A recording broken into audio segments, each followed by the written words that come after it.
Ang walang kapantay na martial god, unang yugto. Kabanata 176, tumingin ng Black Lotus.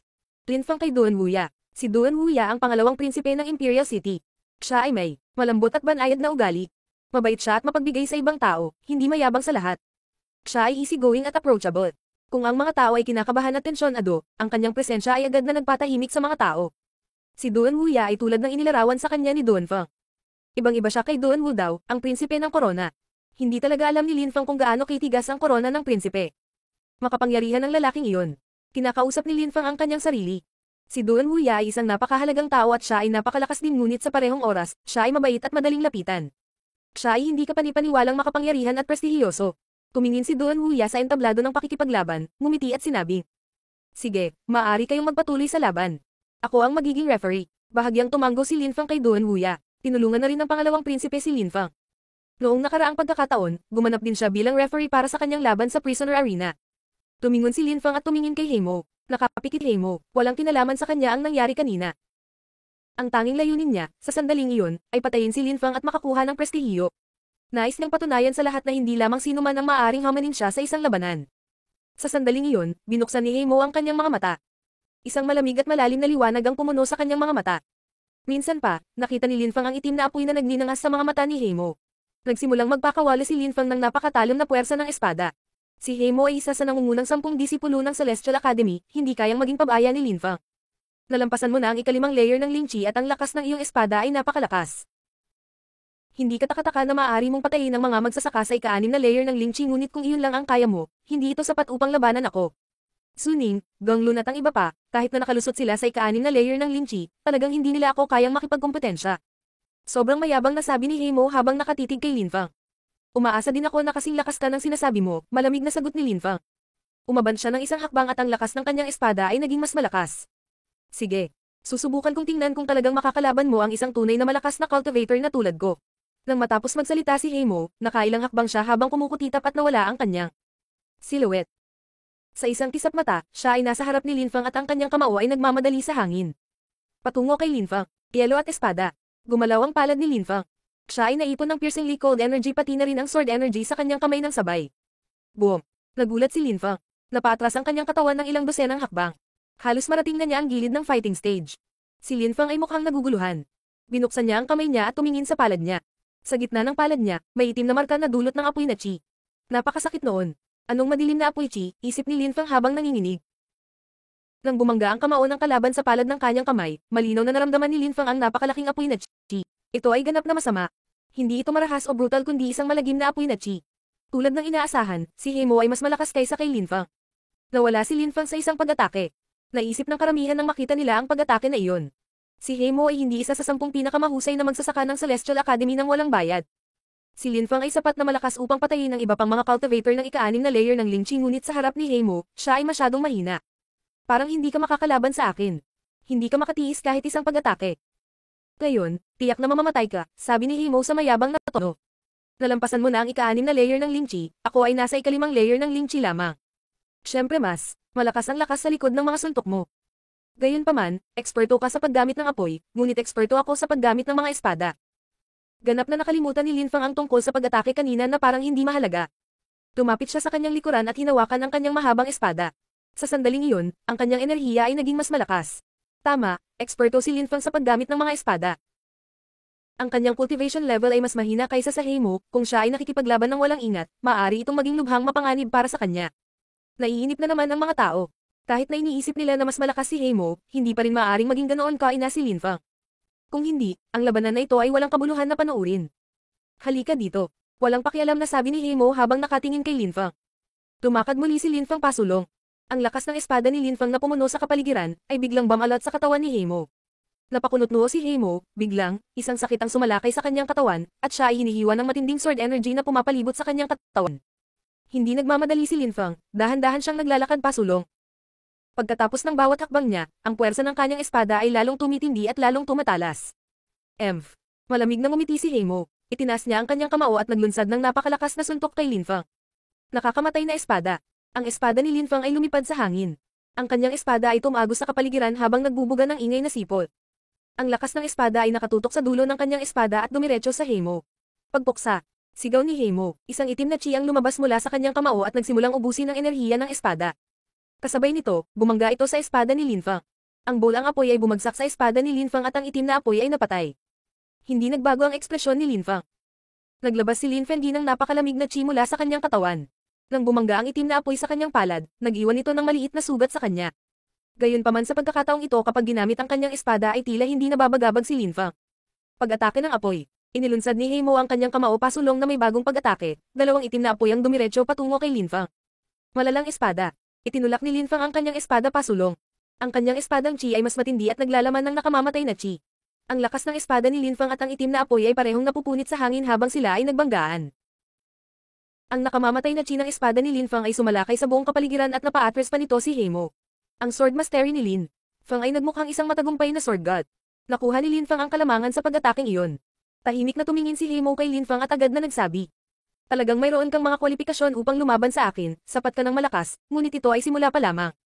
Habang nagsasalita, itinaas ni Heimo ang kanyang kamay sa ere. Isang nagninangas na itim na apoy ang lumitaw at sumayaw sa kanyang kamay. Ang apoy na iyon ay naglalabas ng hindi kapanipaniwalang nakamamatay na chi. Boom! Mabilis na iniunat ni Heimo ang kanyang dalawang kamay at ang apoy ay pumutok sa siyam na maliliit na apoy. Lahat sila ay itim at napununig parehong masasamang nakamamatay na chi. Nakamamatay na Black Lotus. Ang mga tao ay natulala. Nakakagulat na gustong gamitin ni Heimo ang nakamamatay na itim na lotus. Mukhang sineseryoso niya ang laban na ito. Gaano ka, Jose? Buti na lang tapos na rin akong mag-warm up, sabi ni Lin Fang habang parang walang pakialam. Ang kanyang mga mata ay naging itim na itim. Ang kanyang mga mata ay ganap na malamig at walang ekspresyon. Nagsimulang ay proseso ng kanyang isipan ang lahat ng nangyayari sa kanyang paligid. Sa sandaling iyon, malinaw na nararamdaman ni Lin Fang ang nakamamatay na chi na nasa loob ng siyam na itim na apoy. Ang espada ni Lin Fang ay nagpakalat ng isang madilim at nakamamatay na chi. Ito ay kapareho ng chi ng nakamamatay na itim na lotus. Kahit malayo ang karamihan sa fighting stage, ramdam pa rin nila ang nakamamatay na chi na pinakawalan ng dalawang mandirigma. Nakaramdam ng takot ang kanilang mga katawan ngunit baka sa ekspresyon ng mga mata ng karamihan ang pananabik. Sana huwag mo akong bigwan at least lumaban ka hanggang sa mamatay ka. Kung hindi, ang labanan na ito ay hindi ka wili-wili. Mayabang na sabi ni Heimo, hindi mo ba naisip na masyado kang nagsasalita ng kalokohan? Malamig na sabi ni Lin Fang. Patuloy na tinatawag ni Heimo ang mga kwalifikasyon ni Lin Fang upang labanan siya na nagbigay ng impresyon na siya ay napakalakas. Gayunpaman, talagang pinipilit ni Lin Fang si Heimo na maging seryoso, kahit na iba ang sinabi niya. Dahil hindi ka makapaghintay na mamatay, tutulungan kitang makamit ang iyong layunin. Malamig na sabi ni Heimo. Pagkatapos ay sumigaw siya. Mga itim na apoy, pagbabago ng lotus. Nang matapos magsalita si Heimo, ang bawat apoy niya ay naging isang bulaklak ng lotus na mabilis na sumugod kay Lin Fang. Ang nakamamatay na chi mula sa itim na apoy ay pumuno sa buong kapaligiran, na nakapalibot sa buong katawan ni Lin Fang. Nagsimulang umitim ang buong kapaligiran. Gaano nakakatakot. Naisip ng mga taong nanonood nang makita nila ang nakamamatay na mga bulaklak ng lotus. Ang mga lotus na bulaklak na ito ay parang nanggaling sa impyerno. Kalmado pa ring hawak ni Lin Feng ang kanyang espada sa parehong posisyon. Ang madilim na chi sa loob ng kanyang espada ay lalong tumitindi. Sa sandaling dumating ang apoy ng lotus sa kanyang harapan, sa wakas ay pinakawalan ni Lin Feng ang kanyang sword. Strike. Malungkot na espada. Nang umatake si Lin Feng, ang kapaligiran ay napuno ng chi ng kanyang malungkot na espada. Ang itim na apoy ng lotus ay bumangga sa espada ni Lin Feng at sa pagtama ay nawala ang mga ito. Gayunpaman, ang espada ni Lin Feng ay patuloy na gumagalaw patungo kay Heimo. Mukhang natulala si Heimo. Sa likod ng kanyang katawan, isang nakakabaliw na marahas na itim na apoy ang lumitaw. Kasabay nito, isang infinity ng Black Lotus Flames ang nagsimulang umikot sa kanyang katawan. Ang kanyang katawan ay napapaligiran ng itim na apoy. Ang buong kapaligiran ay nasusunog ng apoy. Nang maabot na siya ng malungkot na espada ni Lin Feng, ang napakaraming apoy ng itim na lotus ay naging isang dambuhalang bulaklak ng lotus na sumugod patungo sa espada ni Lin Feng at hinaranggan ang kanyang pag-atake. Ang aking lotus flower ay hindi lamang isang nakakasakit na pag-atake, maaari din itong gamitin para sa proteksyon. Imposibleng malagpasan mo ito. Mayabang na sabi ni Heimo habang nakatingin kay Lin Fang at sakay dinagdag. Sinabi ko na, ngayon ang araw na mamamatay ka, ang walang kapantay na martial god, unang yugto. Kabanata 177, mahalin ang pakikipaglaban. Nakatitig si Lin Fang sa malaking itim na lotus, na tila isang ilusyon. Natigil ang kanyang espada. Ngunit mukhang kalmado pa rin si Lin Fang. Ang kanyang itim na mga mata ay tila napakalamig. Nagsimulang, gumalaw ang bibig niya at nagsimulang magsalita. Talaga, hindi ako makalusot. Sinabi niya ang mga salitang ito sa malamig, walang malasakit na tono, at nang matapos siyang magsalita, ang chi mula sa kanyang malungkot na espada ay naging mas matindi. Mukhang kaya nitong lipulin ang anumang bagay na hamarang sa landas nito, na parang walang iba sa mundo kundi ang espada ni Lin Fang. Ang Sword of Nirvana ay isang napakabilis na kasanayan upang gumanap. Ito ay isang mataas na antas ng kasanayan sa Zuan. Ginawa nitong mas matalas at mas nakamamatay ang mga pag-atake. Ito ay mas mahusay kaysa sa ilang mga kasanayan sa mababang antas. Nang bahagyang ipinikit ni Linfang ang kanyang mga mata. Ang kanyang espada ay nagbuga ng sumisipol na ingay, habang ang chi ay sumugod sa hangin. Walang surge ng matalim na puwersa ng espada, ngunit biglang nagsimulang manginig ang espada ni Linfang. Ha! Si Heimo ay mukhang naguguluhan habang nakatingin sa espada sa kanyang itim na lotus. Bitak! Isang basag na ingay ang kumalat sa kapaligiran. Sa napakalaking itim na lotus, lumitaw ang isang maliit na bitak na nagpasindak kay Heimo. Pahinga, sabi ni Linfang. Ang chi mula sa kanyang Sword of Nirvana attack ay naging mas makapal. Sa isang kisap mata, nagsimulang magkapira-piraso ang itim na lotus. Si Linfang ay sumulong nang may walang humpay. Nakalooban at dumiretso siya para kay Heimo na hindi napigilan ng pag-atake. Tumibok ang puso ni Heimo. Nakakatakot ang ekspresyon ng mukha niya.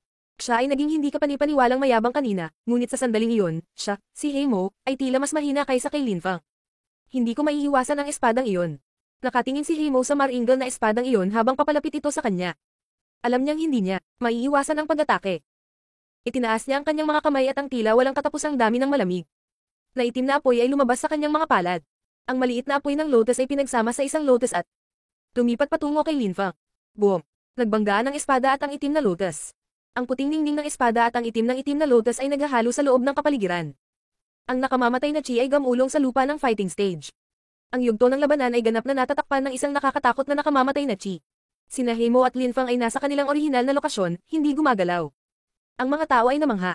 Tumibok ang kanilang mga puso. Kaninong atake ang naging mas malakas? Sino ang nanalo? Sino ang natatalo? Krr! Isang banayad na tunog ang kumalat sa hangin. Kaagad pagkatapos, nakita ng karamihan na ang mga damit ni Heimo ay may butas na butas at umaagos ang dugo mula sa kanyang dibdib. Laking gulat nila. Kung tungkol kay Linfang, ang kanyang damit ay punit-punit at maraming itim na marka ang lumitaw sa kanyang katawan. Ang magkabilang panig ay nasugatan mula sa pag-ataking iyon. Mas malakas si Heimo kaysa kay Ganglun at sa iba pa, tulad ng inaasahan ko, isip ni Linfang.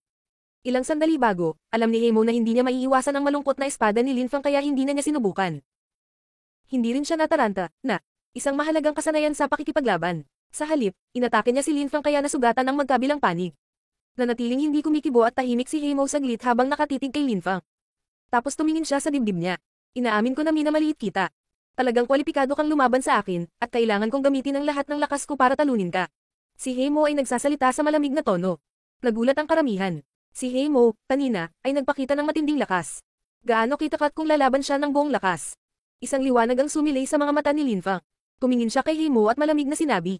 Pwede bang tumigil ka na sa pagsasalita ng kalokohan? Simula pa lang ng laban, paulit-ulit mong sinasabi na hindi ako makakalaban sa iyo. Saan nang gagaling itong mga sugat mo sa katawan? Malamig na sabi ni Linfang. Naiinis siya sa sinabi ni Heimo. Mayroon na ngayong mga kwalifikasyon si Linfang upang labanan siya, at kailangan niyang gamitin ang lahat ng kanyang lakas para talunin siya. Ganyan na ang nangyari mula pa noong simula ng labanan. Si Heimo ay isang kasuklam-suklam at walang hiyang tao. Maiintindihan mo ang ibig kong sabihin. Walang pakialam na sabi ni Heimo. Itinaas niya ang kanyang ulo at lumitaw ang isang itim na apoy. Maraming maliliit na itim na apoy ng lotus ang pumalibot sa kanyang katawan at dahan-daang nagsimulang sumayaw sa hangin. Fusion! Sigaw ni Heimo sa malalim na boses. Ang maliliit na itim na lotus na apoy ay nagsimulang damaloy sa balat at kalamnan ni Heimo. Biglang lumitaw ang mga itim na linya sa kanyang katawan. Namangha ang mga tao sa kanilang nasaksihan. Sa sandaling iyon, parang naintindihan ng karamihan kung bakit tinawag niya ang kanyang sarili na Heimo. Pinangalanan siya bilang isang itim na masamang espiritu. Isang napakalaking dami ng nakamamatay na chi ang sumugod mula sa kanyang katawan.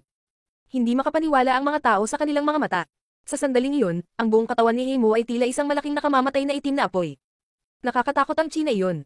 Ang pinaka-nakakatakot ay tila tumataas ang chi ni Heimo. Boom! Ang mga puso ng mga tao sa karamihan ay tumitibok. Ikapitong Ling Chi layer. Nakakagulat, ang chi na iyon ay may lakas ng ikapitong layer ng Ling Chi. Ito ay isang nakakatakot na chi. Parang tinatago ni Heimo ang tunay niyang lakas. Ang paglunok sa itim na apoy na ito ay nagbibigay sa kanya ng lakas ng ikapitong layer ng Ling Chi. Nakakakilabot. Siguradong mamamatay si Linfang. Ang mga tao ay talagang namangha. Ang pagiging kabilang sa ika-6 na layer ng Ling Chi ay sapat na nakakatakot. Hindi nila akalain na magiging ganoon kalakas si Heimo. Malabanan pa kaya siya ni Linfang? Si Linfang ay parehong nagulat. Anong klaseng pakulo iyon? Ang kakayahang sumipsip ng itim na apoy upang mapataas ang antas ng paglilinang ng isang tao. Ikapitong Ling Chi layer. Isip ni Linfang. Kahit na alam niyang malapit na si Heimo sa ikapitong layer ng Ling Chi nang ayusin nila ang labanan, ang kanyang lakas, ngayong naabot na niya ang ikapitong layer ng Ling Chi, ay talagang nakakatakot. Habang nakatingin sa fighting stage, ngumiti si Yukio at walang pakialam na sinabi. Si Linfang ay tiyak na mamamatay. Pagkatapos, tila naantig ang isang tao sa mga miyembro ng Nie Clan at nagsabi. Nakakagulat, talagang tinulungan siya ng kanyang ama na maabot ang isang mataas na antas ng paglilinang. Kahit patay na ang pangalawa niyang anak, maipagmamalaki pa rin niya. Walang naniniwala na may pagkakataon pa si Lin Fang na manalo. Sigurado silang lahat na mamamatay si Lin Fang. Tumingin si He Mo kay Lin Fang na may mapanghamak na mga mata at dahan-daang sinabi. Pinagamit mo ako sa flame fusion skill ko para maipagmalaki mo ang iyong sarili, ngunit malapit ka nang mamatay. Nanatiling tahimik si Lin Fang. Mayroon siyang matinding pangunawa sa lahat ng nangyayari sa paligid niya, kabilang ang malakas na pagtaas ng chi ni He Mo. Kalmado pa rin niyang hawak ang espada. Gumalaw muli ang kanyang katawan at itinutok niya ang kanyang espada. Simple at ordinaryo ang hitsura ng kanyang espada. Emph. Napangiti si He Mo. Ang itim na apoy ay naging vortex at gumalaw upang harangan ang espada ni Lin Fang. Ang ganitong ordinaryong sword strike ay dapat na madaling harangin, ngunit sa sandaling iyon, nagsimulang manginig ang espada ni Lin Fang. Ang espada ni Lin Fang ay tumagos sa vortex ni He Mo at lumipat patungo sa kanyang dibdib. Isang napakalaki, dami ng matalim na nakamamatay na chi ang nahulog sa katawan ni He Mo. Hindi. Biglang nagbago ang ekspresyon ng mukha ni He Mo. Isang napakalaking chi ang lumabas sa kanyang katawan. Marahas na nanginginig ang kanyang mga kamay. Sa sandaling iyon, isang mapang-ipang enerhiya ang sumugod patungo sa katawan ni Lin Fang. Tila isang itim na apoy ang sumasayaw sa paligid ni Lin Fang. Nawawalang anino, mamatay ka. Si Lin Fang ay mukhang matahimik habang sinasabi ang ilang mga salitang ito. Agad na naglaho ang kanyang katawan na parang anino. Kahit na nakikita ito mula sa napakalapit, ito ay tila isang ilusyon, ngunit ito ay napakatotoo. Ang espada ni Lin Fang ay nagpatuloy sa pagsulong. Fash! Napuno ng hangin ang ingay ng espada ni Lin Fang na tumatagos sa laman ni He Mo. Ang kanyang espada ay tumagos sa He Mo na parang mainit na kutsilyo na tumatagos sa mantikilya. Boom! Natigilan ang karamihan. Hindi sila makapaniwala sa kanilang mga mata. Paano naging posible iyon? Talaga, paano naging posible iyon? Sa sandaling pansamantalang pinahusay ni He Mo ang kanyang kapangyarihan upang magkaroon ng lakas ng ikapitong layer ng Lin Chi, inisip nilang lahat na si Lin Fang ililipulan ng apoy ni He Mo. Akala nilang lahat ay madaling papatayin ni He Mo si Lin Fang. Ngunit nanatiling kalmado si Lin Fang sa buong labanan. Tinuruan niya ang mga tao ng leksyon na huwag magmadaling manghusga. Ang kanyang espada ay diretsong tumusok sa dibdib ni He Mo. Si Yukio ay natulala. Nakakagulat na pinatay ni Lin Fang si He Mo gamit ang kanyang espada. Tumayo ang pinuno ng Nieklan. Ang ngiti na kanina ay nawala sa kanyang mukha. Nabigla siya. Paano? Paano ito magiging ganito? Ang tanging tunog na nanggagaling sa bibig ni He Mo ay parang hayop. Ang mahaba at magulo niyang buhok ay umagos sa hangin. Ang mga itim na linya na tumatakip sa kanyang katawan ay walang humpay na gumagalaw. Habang ang isang surge ng nakamamatay na chi ay lumabas mula sa kanya. Mamatay! Sigaw ni He Mo. Ang kanyang kamao ay sumugod kay Lin Fang at bumagsak sa kanyang katawan. Ang espada ni Lin Fang ay dumulas mula sa kanyang pagkakahawak at ang kanyang katawan ay itinulak pabalik. Ang suntok na iyon ay nag-iwan ng itim na marka sa dibdib ni Lin Fang. Nasunog ang kanyang damit kung saan napunta. Ang suntok. Pas. Dugo ang umaagos mula sa sulok ng bibig ni Lin Fang. Si He Mo ay naglalakad na parang baliw patungo kay Lin Fang. Pagdating niya sa harap ni Lin Feng, sinuntok niya ulit ito at lumipad palayo ang katawan ni Lin Fang. Napuno ng dugo ang hangin. Si He Mo ay nabalisa. Siya ay ganap na baliw. Nakapagtataka, nasugatan siya ni Lin Fang gamit ang kanyang espada. Kung yumuko siya ng 1 pulgada, ang espada ni Lin Fang ay direktang tumagos sa kanyang puso. Pambihirang kahihiyan iyon para sa kanya. Naglakad siya ng napakabilis. At that moment, mukha talagang demonyo si He Mo. Gusto niyang brutal na patayin si Lin Fang. Ngunit sa sandaling iyon, isang napakalamig at malakas na puwersa ang lumitaw. Sobrang lamig kaya napatigil si He Mo. Natigilan din ang mga tao. Tumingin sila sa likod ni Lin Fang. Sa hindi kalayuan sa kanya, may isang dalisay at banal na silweta. Mabagal siyang naglalakad patungo kay Lin Fang. Siya na naman. Ang mga tao ay namangha. Mukhang handa na siyang umatake. Sa huli, hindi kayang makipagkompetensya ni Lin Fang kay He Mo, ngunit walang magtatawanan kay Lin Fang. Masyadong hindi kapanipaniwala ang lakas ni He Mo. Nakamit na ni Lin Fang ang isang magandang bagay at muntik nang mapatay si He Mo. Maipagmamalaki ni Lin Fang ang kanyang sarili. Maaalala iyon ng lahat. Ngunit ang ikinagulat ng mga tao ay na si Lin Fang, na nakaluhod sa lupa, ay nagtaas ng kanyang kamay at sinabi sa silweta sa likod niya. Hayaan mo akong ako mismo ang gumawa nito. Tumingin sa kanya si Meng Qing na may kakaibang ekspresyon. Gusto niyang umili. Paano niya makikitang mamatay si Lin Fang at hindi siya tulungan? Sa sandaling iyon, tumayo si Lin Fang. Mukha siyang mapagmataas at malungkot na lalaki. Siya ay matatag at matyaga. Mga lalaki, pahalagahan ng isang away. Kung mamamatay ako ngayon, mamamatay akong masaya at mapagmataas. Mahinahong sabi ni Lin Fang, na ikinagulat ng mga tao. Mahalin ng isang away. Si Lin Fang ay nakikipaglaban para manalo o mamatay. Umikit siya. Nasisuri ng utak niya ang lahat ng nangyayari sa paligid niya. Parang slow motion ang lahat. Celestial na espiritu. Tumawag si Lin Fang sa kanyang puso. Damdam ni Lin Fang na mas lumakas ang kanyang perception sa mundong nakapaligid sa kanya. Sa sandaling iyon, tila gumagalaw ang kanyang katawan sa hindi kapanipaniwalang bilis kumpara sa ibang bahagi ng mundo. Nakatingin din siya sa Celestial Book. Hindi niya inilabas ang espiritu ng libro, ngunit sa hindi malamang dahilan, kitang-kita pa rin niya ito. Sinimulan niyang basahin ng dahan-dahan ang unang pahina. Sa unang pahina, mayroong isang espada na nakasuspine. Isa itong banal na nakamamatay na espada. Ang walang kapantay na martial god, ang yugto. Kabanata 178, Enerhiya ng Espada. Ang espadang iyon ay nakasuspine sa loob ng Celestial Book. Isa itong nakamamatay na itim na espada. Kahit na ito ay isang larawan lamang, nang tingnan ni Linfang ang larawang iyon, ang kanyang puso ay tumibok.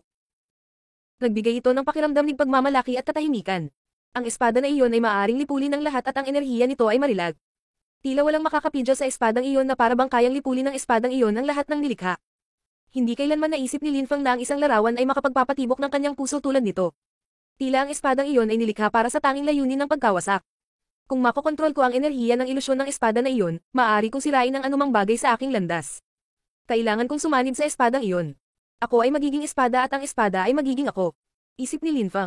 Tama talaga ang mga iniisip niya. Kahit na gumagamit siya ng espada at iniisip ng karamihan na siya ay isang sword master, alam ni Linfang ang katotohanan na malayo siya sa pagiging master. Kung maaabot lang ni Linfang ang isang napakataas na antas ng karunungan ay ituturing niya ang kanyang sarili bilang isang tunay na master ng espada. Huminga ng malalim si Linfang at dahan-daang huminga. Malalim ang iniisip ni Linfang. Ang lahat ay umuunlad sa kanyang isipan. Sa isang kisap mata, marami na siyang naintindihan. Nakapikit si Linfang. Hindi siya gumagalaw. Inakala ng ibang tao na ang kanyang mga pinsala ay masyadong malubha at sinusubukan niyang gumaling. Gusto ng lahat na makita kung paano papahalagahan ni Linfang ang kanyang laban kay Heimo. Walang nag-alinlangan sa determinasyon ni Linfang dahil sa sandaling iyon, naglalabas pa rin siya ng hindi kapanipaniwalang dami ng matalas na puwersa ng espada. Ang mas ikinagulat ng mga tao ay ang puwersa ni Linfang ay nagiging mas malakas. Bukod sa kanyang kagustuhang lumaban, pinakawalan pa rin ni Linfang ang nakamamatay na chi.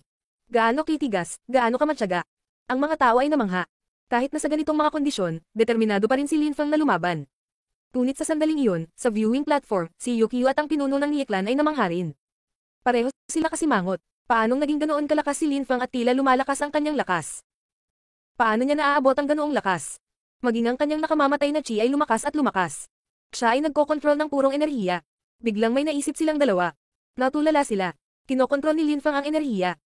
Ang pangalawang prinsipe na si Duan Wuya pati na rin si Longding ay nakatitig kay Linfang at naramdaman niya na lumalakas ang kanyang lakas. Nakatingin sa kanya ang lahat habang naguguluhan. Kayang kontrolin ni Linfang ang kanyang enerhiya. Malapit na siyang patayin. Sabi ng pinuno ng Nieklan sa sandaling iyon kung saan ang lahat ay nakatingin kay Linfang at Heimo. Si Heimo ay muling lumilipat patungo kay Linfang. Boom! Isang nakakatakot na enerhiya ang lumabas sa katawan ni Linfang. Tila isang walang katapusang enerhiya na may halong nakamamatay na chi. Tila si Linfang ay sumanib sa enerhiya na ito. Sa isang kisap mata, inilabas ni Linfang ang lahat ng enerhiyang kinokontrol niya ng sabay-sabay. Napapaligiran si Linfang ng malakas na hangin. Ang mga punit na damit ni Linfang ay kamakaway sa hangin. Naging mas malakas siya. Ang mga tao ay kalmadong nakatingin kay Linfang. Ang chi na kalalabas lang ni Linfang ay nasa ika-6 na layer ng Ling Chi at hindi na sa ika-5. Si Linfang, habang kinokontrol ang kanyang enerhiya, ay nakalusot sa susunod na layer ng Ling Chi. Bahagyang nagbago din ang ekspresyon ng mukha ni Heimo sa sandaling iyon. Lalong nakakabaliw ang mga hakbang niya. Pagdating niya sa harap ni Linfang, naghagis siya ng suntok kay Linfang na napapalibutan ng itim na apoy. Kasabay nito, binuksan ni Linfang ang kanyang mga mata. Isang maliwanag at nagninangning na liwanag ang biglang bumulaga kay Heimo na pinilit niyang ipikit ang kanyang mga mata. Nang ang kanyang kamao ay dapat na umabot kay Linfang, si Linfang ay nasa 10 metro na ang layo mula sa kanya. Nang makita ni Heimo si Linfang, nabalisa siya. Siya ay hindi napuno ng parehong determinasyon bilang isang sandali bago. Noong si Linfang ay nasa ika-5 layer ng Ling Chi, nagkaroon ng malaking pagkakaiba ngunit si Linfang ay nakalusot sa ika-6 na layer ng Ling Chi, gaano yun kakilakilabot. Natalo ka na, walang pakialam na sabi ni Linfang habang nakatingin kay Heimo na ikinagulat niya. Hindi mo na ako kalaban. Hindi ka na matapang at makapangyarihan. Kanina lang, hinahangaan ko pa rin ang iyong lakas, ngunit ngayon ay umaarte ka na lang na parang talo. Hindi ka na kwalipikadong lumaban sa akin. Sabi ni Linfang. Ang kanyang enerhiya ay umabot sa tugatog at maaaring mga pisa anumang bagay sa kanyang landas. Bumibilis ang tibok ng puso ni Heimo sa kanyang dibdib. Nakatitig siya kay Linfang. Hindi siya sumagot. Sa totoo lang, ang sinabi ni Linfang ay nagpabilis ng tibok ng kanyang puso. Nang nagawang saktan siya ni Linfang, nawasak ang kumpiyansa at pagmamataas ni Heimo. Pinapatay niya ang motibasyon mo, huwag mong hayaang lokohin kanya. Sigaw ng isang tao mula sa Nieklan sa viewing platform. Nagulat si Heimo, tumingin siya kay Linfang, na may ngiti sa gilid ng kanyang bibig. Hindi alintana kung sinisira ko ang iyong motibasyon o hindi mo may kakailan na ang iyong puso ay tumitibok at hindi ka nagdududa sa aking mga salita. Tama na yan. Nang matapos magsalita si Linfang, nagsimula siyang makali. Ang kanyang sword energy at nakamamatay na chi ay lumalakas at lumalakas pa rin. Espada, sabi ni Linfang. Sa sandaling iyon, lumitaw ang isang sword illusion sa kanyang kamay.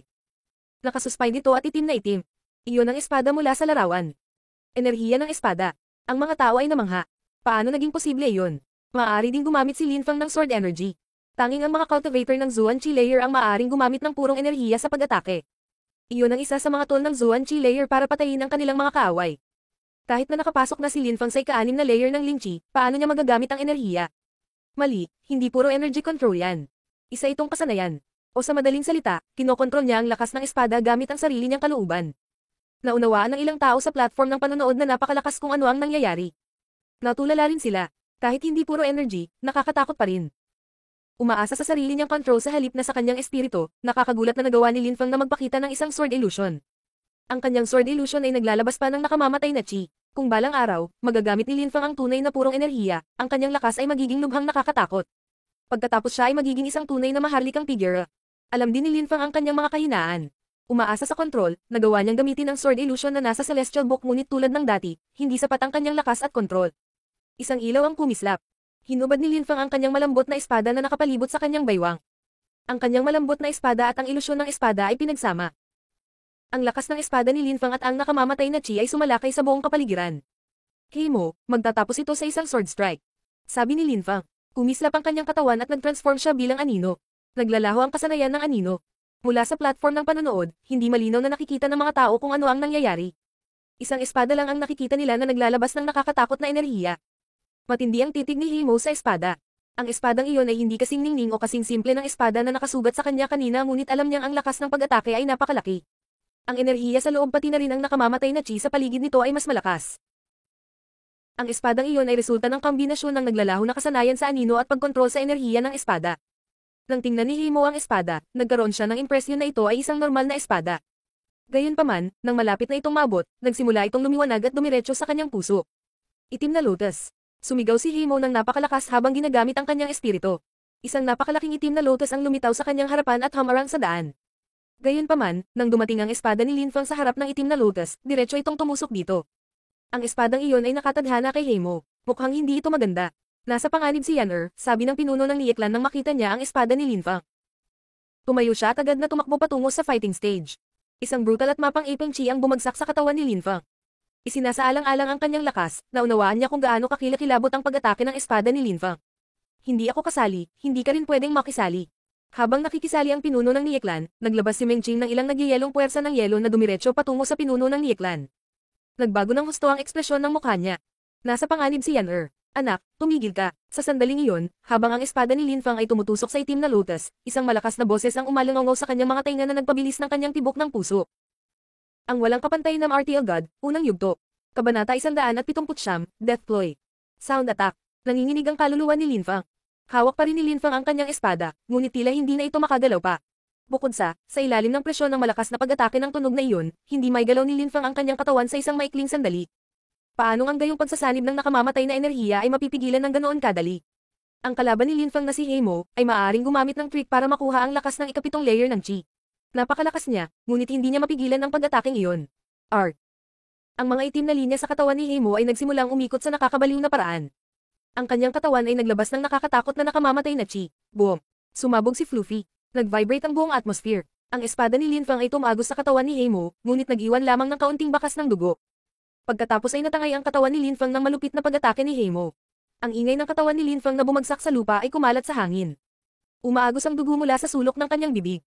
Napuno ng nakamamatay na katahimikan ng kapaligiran. Natalo ba si Lin Fang sa laban ng iyon pagkatapos ng lahat? Hindi ba mas malakas si Lin Fang kaysa kay Heimo? Siyempre, hindi ito ang kaso. Siya ay, hindi bababasa, kasing lakas ni Heimo. Ang espada ni Lin Fang ay muntik nang mapatay si Heimo. Kung hindi sumigaw si Yukio ng ganoon, si Heimo ay patay na. Tulad ng itinuro ni Lin Fang, si Heimo ay nawalan ng lakas ng loob at nag-alinlangan, hindi na siya determinado gaya ng dati. Ang lahat ng mga bagay na ito ay nangangahulugan na si Heimo ay natalo na bago pa man magsimula ang labanan. Si Heimo ay mas mahina kaysa kay Lin Fang. Gayunpaman, nasangkot si Yukio at naimpluwensyahan ang labanang iyon. Ang nangyari ay hindi patas, ngunit sino ang maglalakas loob na sisihin si Yukio? Kung may manggahas na saktan siya at ang Yuklan, kahit na ito ay ang Celestial Academy, sisirain niya sila, at masahol pa kung ito ay isang estudyante lamang ng Celestial Academy. Si Lin Fang na nasa lupa ay nagtaas ng ulo at tumingin kay Yukio, na nakaupo sa viewing platform. Ang kanyang mga mata ay puno ng walang katapusang puot. Talagang walang hiya. Nakatingin si Lin Fang kay Yukio na may walang katapusang hangarin na pumatay, ngunit alam niya na siya ay wala kung ikukumpara kay Yukio. Kung siya ay maglakas loob na subukan at patayin siya, siya ay magdadala lamang ng kanyang sariling pagkawasak. Sa mundong iyon, tanging ang mga napakalakas lamang ang iginagalang. Ang karangalan at integridad ay walang halaga. Kung ang isang tao ay malakas, kung gayon walang maglalakas loob na sumalungat sa kanila. Nawala ang katawan ni Mengching. Mabilis siyang lumipat sa tabi ni Lin Fang at tinulungan si Lin Fang na tumayo. Napuno ng lamig ang magandang mukha niya. "Kumusta ka?" tanong niya. "Okay lang ako." Pinunasan ni Lin Fang ang dugo sa gilid ng kanyang bibig. Mukha siyang sobrang proud. Nakatayo siya ng tuwid. Napaka-proud na binata. Naisip ng karamihan habang nakatingin kay Lin Fang. Ang kanilang mga puso ay napuno ng paghanga sa kanya. Nagulat sila ni Lin Fang sa buong labanan. Si Heimo, isa sa nangungunang 10 estudyante ng Celestial Academy, ay kailangang gamitin ang lahat ng kanyang lakas laban kay Lin Fang na nasa ikalimang Lingchi layer. Kinailangan pa niyang umasa sa kapangyarihan ng kanyang itim na lotus upang taglayin ang lakas ng ikapitong layer ng Lingchi. Bukod dito, sa sandaling gustong tulungan ni Mengching si Lin Fang. Siya ay tumanggi at sinabi na ang kahihinatnan ng labanan. Para sa kanya ay tagumpay o kamatayan, kagad, nang isipin ng buong pulutong na natalo na siya sa labanan, si Lin Fang ay nakalusot sa ika-6 na layer ng Lingchi. Pagkatapos, nagpakawalo siya ng isang pag-atake na dapat ay pumatay kay Heimo, ngunit pinutol siya ni Yukio. Ngunit salamat sa kanyang lakas at determinasyon, nakuha ni Lin Fang ang pagpapahalaga at paghanga ng lahat. Kahit na sa mga kritikal na kondisyon, si Lin Fang ay nakatayo pa rin ng tuwid. Nakatingin si Heimo kay Lin Feng. Mukha siyang naguguluhan. Hindi na siya mukhang mayabang-ayabang. Malinaw na malinaw sa kanya na natalo siya sa labanan. Kung si Yukio ay hindi pa naroon kanina, ang espada ni Lin Fang ay tumagos sa kanyang puso at napatay siya. Ngunit si Lin Fang ay hindi tumitingin sa kanya, sa halip, siya ay nakatitig kay Yukio na parang wala na si Heimo. Nakaramdam ng kitawa-tawa si Heimo. Napuno ng nakamamatay na katahimikan ng kapaligiran. Ito ay napakamapang-api para sa lahat. Nakaramdam ng hindi komportable ang lahat. Sa sandaling iyon, isang mahinang tawa ang bumasag sa katahimikan. Ang pangalawang prinsipe, habang nakatingin sa entablado ng pakikipaglaban, ay nagsabi, "Pareho kayong napakalakas, kahit na sino, pareho kayong mga estudyante ng akademya, kung mamatay ang isa sa inyo, malaking kawalan para sa Celestial Academy at kahit na para sa ating bansa. Tapusin na natin ang labanan ngayon." Nais ni Duan Wuya na tapusin ang labanan ngunit hindi sinisi si Yukio sa pakikialam nito. Tila, kahit na ano ang sitwasyon, imposibleng hulaan kung ano talaga ang iniisip ng pangalawang prinsipe. Tumingin si Longding kay Duan Wuya na parang nagulat. Agad niyang tiningnan ang Yuklan at ang Lieklan. Parang biglang naging malinaw ang sitwasyon, tumanggo siya at sinabi, "Sige, tapos na ang laban." Walang sinabi ang Lieklan. Hindi masamang ideya na huminto sa puntong iyon. Kung tutusin, hindi naman sana masyadong marangal ang pagkapanalo ni Heimo. Kung pinatay niya si Lin Fang, hahamakin ng mga tao si Heimo dahil sa kanyang pag-uugali. Hehe, paano matatapos ang laban hanggang kamatayan bago ang resulta? Ang mga disipulo ng Celestial Academy ay karaniwang hindi mga duwag. Walang pakialam na sabi ni Yukio habang nakangiti kay Longding. Ang mga tao ay natulala. Gusto niyang mamatay si Lin Fang. At saka, sinadya niyang sinabi na ang mga disipulo ng Celestial Academy ay hindi duwag.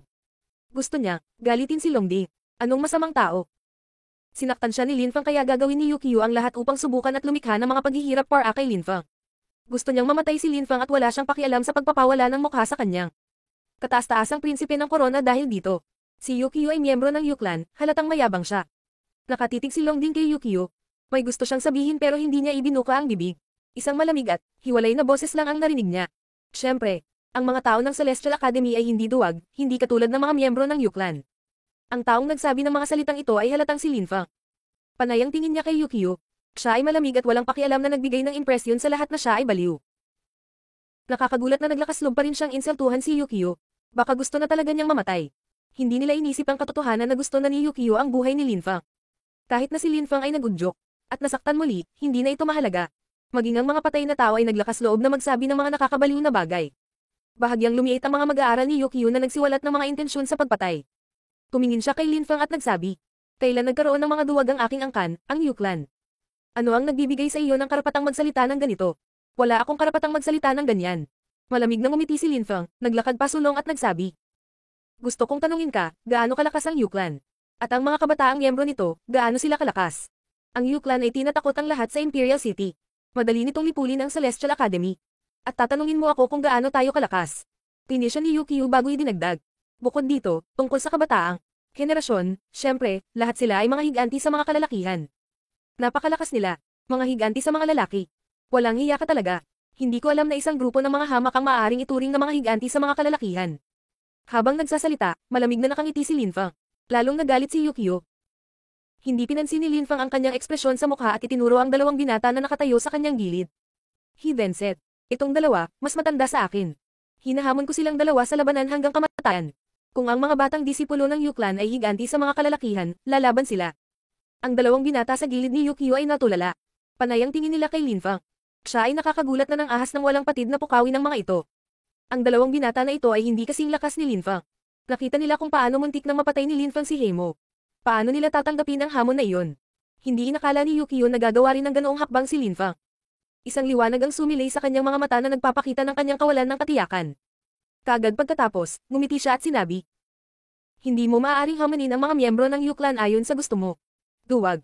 Hindi pa natatapos sa pagsasalita si Yukio ay pinutol siya ni Linfang at malamig na sinabi, "Kung hindi ka maglakasloob, kung gayon ay hindi ka mangangahas, hindi na kailangang mag-isip ng paraan o magbigay ng dahilan. Sinasabi mo na sila ay mga higanti sa gitna ng mga lalaki, ngunit sila ay mga hamak lamang, wala nang iba pa. Noong nakaraan, marahas kong tinalo ang isa sa kanila sa prisoner arena. Hindi ko alam kung medyo nanghihina pa siya mula noon. Pinahiya ko rin yung isa. Basura lang sila, takot na hindi sila makaganti ng mag-isa. Kinailangan nilang pumunta at maghanap ng nakatatanda para protektahan sila." Ang ganoong uri ng higanti sa gitna ng mga lalaki ay katawa-tawa sa sukdulan. Medyo nagulat ang mga tao sa sinabi ni Linfang. Kaya iyon ang nagsimula ng lahat ng ito. Noong una ay pinahiya ni Linfang ang mga mapagmataas na kabataan mula sa Yuklan. Hindi nakapagtataka na labis na hindi nagustuhan ni Yukio si Linfang. Nagpatuloy si Linfang sa pagsasalita.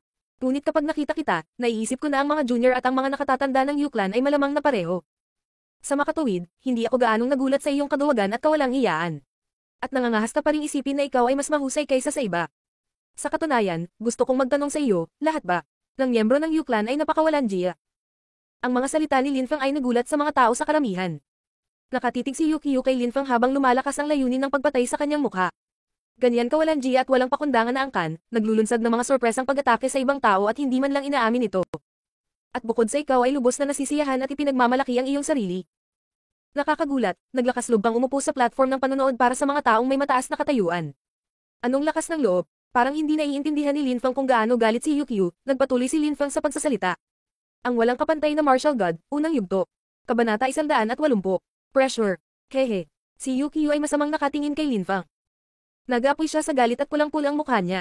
Nakangiti siya, ngunit halata ang hangarin sa pagpatay. Walang hiya. Ngayon, kahit anong sabihin mo, papatayin kita. Ang tanging dahilan ay dahil mas malakas ako kaysa sa iyo at ang aking Yuklan ay hindi mapigilan. Ang boses ni Yukio ay hindi maaaring maging mas mayabang at agresibo kaysa sa nangyari sa puntong ito. Ang kanyang dahilan ay sapat na upang patayin si Linfang, mas malakas siya kaysa sa kanya at ang kanyang angkan ay napakalakas din. Nang hindi nakikinig sa opinyon ng iba, maaari niyang patayin si Linfang ayon sa gusto niya. Bakit hindi ka sumama? Bakit nakatayo ka pa dyan? Si Linfang ay nakatingin kay Yukio at ang kanyang boses ay parang walang pakialam. Ang mga tao ay, muli, natulala. Ano? Kaya nga gusto na niyang mamatay. Pinaikit ni Yukio ang kanyang mga mata habang nakatingin kay Linfang at ang kanyang mukha ay nalukot sa galit. Parang galit na galit siya. Malinaw na ipinahayag ni Yukio ang kanyang nais na patayin si Linfang. Gusto niyang damaloy ang dugo ni Linfang para patunayan sa lahat na ang kanyang angkan, ang Yuklan, ay napakalakas para insultuhan. Gusto mong mamatay at kaya tutulungan kitang makamit ang iyong layunin. Nang matapos magsalita si Yukio, nagsimulang nanlamig si Linfang mula sa malamig na enerhiya na nagsimulang pumalibot sa kanyang katawan. Sa ilalim ng presyon ng enerhiya na iyon, naramdaman niya na siya ay mahina at malutong. At tila iniisip ni Yukio na patayin si Linfang doon mismo. Crack. Dalawang tunog ang sabay na kumalat sa hangin. Ang una ay halatang nagmula kay Yukio, na gustong pumatay kay Linfang. Gayunpaman, hindi umatake si Yukio dahil ang pangalawang tunog na iyon ay nanggaling sa pangalawang prinsipe, si Doan Wuya, na nasa tabi niya. Nabasag ang upuan ni Doan Wuya na gawa sa bato. Tumayo si Doan Wuya. Hindi na siya mukhang malambot at maamo, mukha na siyang mabangis at kabayanihan. Misteryo, ang nangyari ngayon ay negosyo ng Celestial Academy. Ngayon, itigil mo na ang kalokohang ito, paano ang tunog na iyon? Sabi ni Doan Wuya habang nakatingin kay Yukio. Mukha siyang walang pakialam at kalmado ngunit puno ng determinasyon ang boses niya. Dumating si Yukio para magkaroon ng prestihiyo ang Yuklan, madali ba siyang umatras? Siya ay si Yukio kung tutuusin. Gusto niyang patunayan sa lahat na ang Yuklan ay hindi mapigilan. Gusto niyang malinaw na maunawaan ng lahat ng hindi mahalagang tao kung gaano kalakas ang Yuklan. Kamahalan, narinig mo ang batang iyon. Pinahiya niya ang Yuklan ko. Paano ko, Yukio, pakakawalan siya. Kung pakakawalan ko siya, ang aking angkan ay walang katapusang mawawalan ng mukha. Nakatingin si Yukio kay Doan Wuya at hindi siya naging alipin o nagmamalabis. Ang mga tao ay natulala. Ano ang nangyayari? Ang sitwasyon ay lubhang kakaiba. Tila nagkaroon na ngayon ng tensyon sa pagitan ni Yukio at ng pangalawang prinsipe. Una, gustong patayin ni Yukio si Linfang at pagkatapos ay pinipigilan siya ng pangalawang prinsipe na gawin iyon. Nang isipin ng lahat na hindi papatalo ni Yukio ang pangalawang prinsipe, iginit niya na gusto niyang patayin si Linfang. Nataranta ang mga tao sa ginawa ni Yukio. Sa sandaling iyon, tumingin si Linfang kay Yukio at sa pangalawang prinsipe na nagtatalo. Huminga siya ng malalim at sinubukang mag-relax. Mula nang dumating si Yukio, sinisikap niyang patunayan sa lahat kung gaano siya kalakas hanggang sa sumalungat at nakipagtalo pa siya kay Longding, ang vice-principal ng Celestial Academy.